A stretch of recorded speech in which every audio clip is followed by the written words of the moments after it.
It's me again, your lollipop girl, Al Masinas.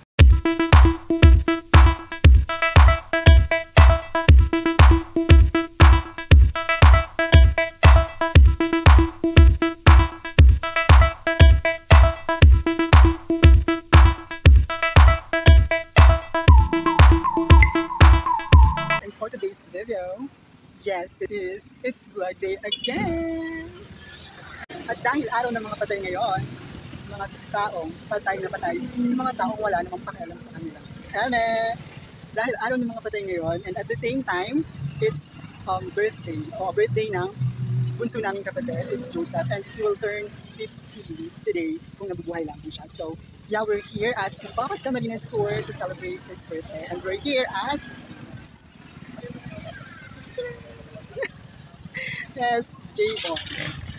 Yes, here at Sipakat Camarines Sur. So, samahan nyo kami, Lollipops, as we celebrate our baby boy's birthday. So, tara! Disclaimer pala, Lollipops, this is not a paid promotion. Bet ko lang talagang i-vlog, to capture the moment. So, ayan na nga, as you can see, medyo madaming tao dito kasi ito yung dinadayong kainan dito sa Sipakat Camarines Sur. By the way, nakapag-order na nga pala yung mga kasama ko ng foods namin for today's video. And as you can see, ayan, nakapost naman yung menu nila sa may mismong cashier area. At yung na-try ko lang na-order dito is yung kanilang picho and fried chicken and also their sisig. And rice na nga rin pala dito kaya maraming kumakain at talagang dinadayo siya. By the way, with me, Lollipops, is my mother, Mama Jennifer. Beside her is my father, of course, Papa Roger. And also my sister and her boyfriend, Richard. So yeah. Just like the usual, kailangan din talagang mag-wait ng ilang minuto hanggang ma-prepare nila yung order nyo.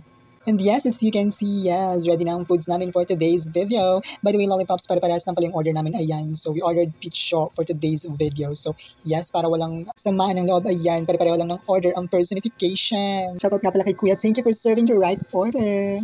Kaya naman, wala nang paligoy-ligoy pa. Attack!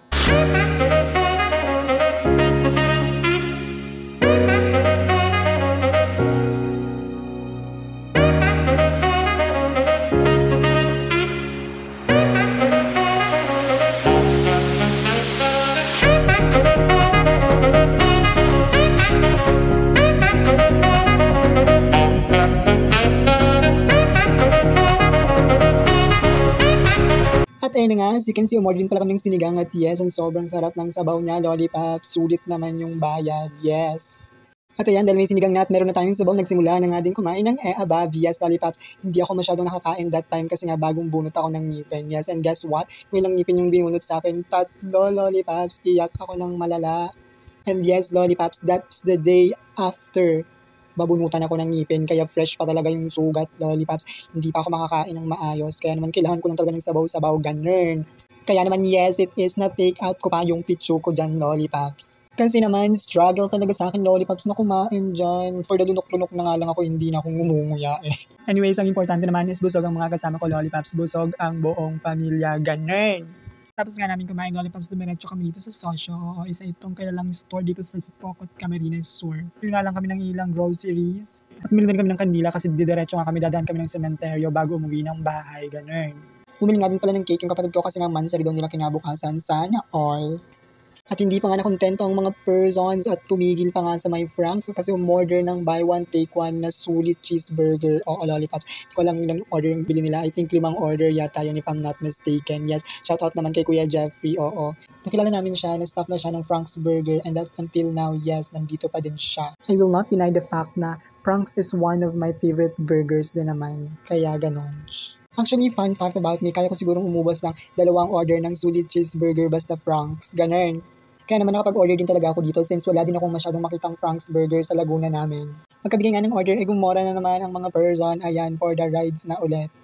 At napahinto na naman nga kami sa barangay Colapling, Lupi, Camarines Sur kasi bibili daw ng Crispy King o Lollipops pang ulam daw mamayang gabi. Ganun. Ayaw talagang paggutom ang mga persons. And yes, ang dapat na-highlight ng araw na ito dahil nga araw ng mga patay ngayon ay dapat huwag natin kalilimutang dalawin ang mga yumaon natin mahal sa buhay. Lalo na ang aming bunsong kapatid na si Joseph because it's his birthday. Yesterday is his birthday and 15 years old na nga, diba? As I mentioned a while ago. Yes, Lollipops. So ayun nga, as you can see, we're walking na.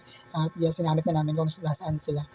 Of course, magtitirik tayo ng kandila, mag-iiwan ng ilang pagkain, and yes, of course, what's very important is the prayer for them. So ayan, for the lakad ng mga person, ayan, bali nasa unahan nga pala dyan si Mother, si Mama Jennifer, and then yung kapatid ko, and then nakasunod sa kanya si Richard, si Papa, and then your lollipop girl, none other than El Macenas, yes. So yes, continue nga lang ng lakad ng mga person. Actually, hindi naman kami nagmamadali that time. So yes, still careful, lalo na't paahon yung part na yan. So actually, medyo muntikan na nga din kayong malito dyan, lollipops na. Pero still, may idea naman kasi si Papa kung saan talaga sila part nakalagay. So ayun nga, bali ang una naming nakita is yung puntod ni Uncle Nestor. So yes, as you can see, ayan, si Papa na yung nagsindi ng candle for him.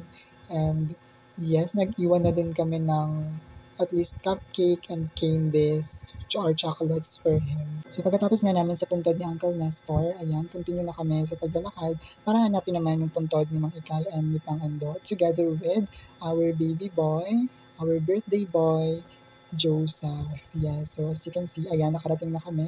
And meron ng bubong yung katabing puntod nila. So, ayan, may masisilungan na din kami since actually, if I'm not mistaken, it's already 12 p.m. or 12 or 1 p.m. na that time. So, ayan, si Papa na din yung sindi ng kandila for our baby boy, Joseph, and of course, to our grandparents, kay Mang Ikay and kay Pangando. And yes, of course, binagbuksan na din namin, or namin sila ng cupcakes and chocolates. So, ayan, what happened next is kwentuhan, content plano, and of course, the most important thing is that a prayer for them. And yes, of course, a greetings for our birthday boy, Joseph. So I guess that's it for today's video, lollipops. Thank you for watching my videos. And of course, please do like, comment, and share my videos. And if you're new, please do click the follow button for more. And para updated ka sa mga videos ko. At of course, para updated ka sa life ko. Ganun. So yeah, that's it, lollipops. Thank you for watching. Love lots.